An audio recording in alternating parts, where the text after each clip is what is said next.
one thing is that, you know, there are staggering statistics that most businesses fail. And, you know, I don't know what they are, but it's something like 90%. And within the first year, they're high, and then within 5 years, they're even higher, and then within 10 years, they're like really high. And the longer you go out, the more likely you're essentially going to fail. What sort of got you thinking, okay, I'm going to go start a business from scratch, and I'm going to do this? Well, I had been in syndication for 6 years. I was hired by the Los Angeles Times Syndicate to be the national sales director in 1978, but before most of you were born.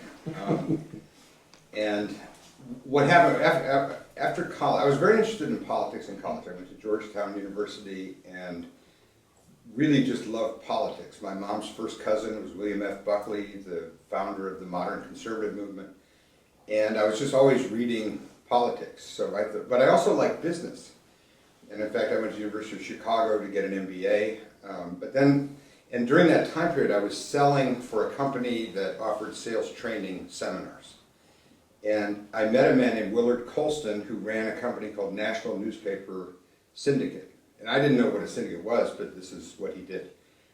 And we became friends. We'd have periodic lunches. I mean, he was a client, but a friendly client. But I had founded the Georgetown Voice, or was one of several people who founded the Georgetown Voice, which was an alternative newspaper. And so I really missed journalism. I missed writing and editing. And so I decided to make a career change when I was like 24 and got a job with UPI as a reporter and editor and did that for 4 years. Then in 1978, Willard Colston, who had gone on to become head of the New York Times Syndicate, was recruited to be the new president of the Los Angeles Times Syndicate, which had really been struggling.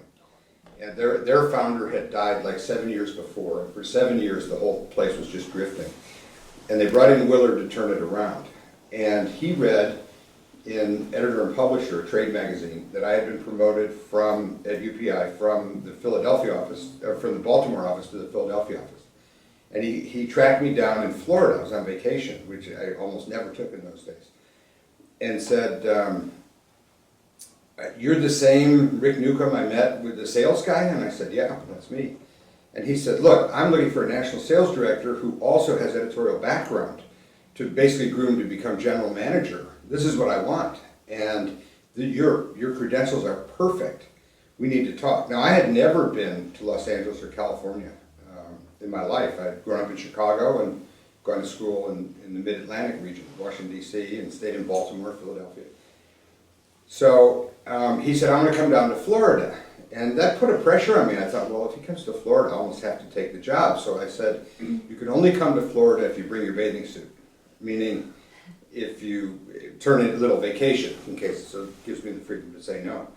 Well, he came down and he told me all of his plans to turn around the LA Times Syndicate. And I must admit I was excited, and at UPI they didn't pay very much. So they flew my wife and me out to Los Angeles. I met with Tom Johnson, who was the 35-year-old publisher of the Los Angeles Times. He was brand new. His first hire was Willard Colston. He told me I would be his second hire, and I was only 28 years old. And that was really exciting. So we decided to do it. We moved out here. I had a little VW Beetle, packed most of our belongings in it, and got an apartment in Santa Monica, and went to work for the Los Angeles Times Syndicate. I've always been good at sales and sales management. And we increased sales more in 1 year than in the previous 7 years combined.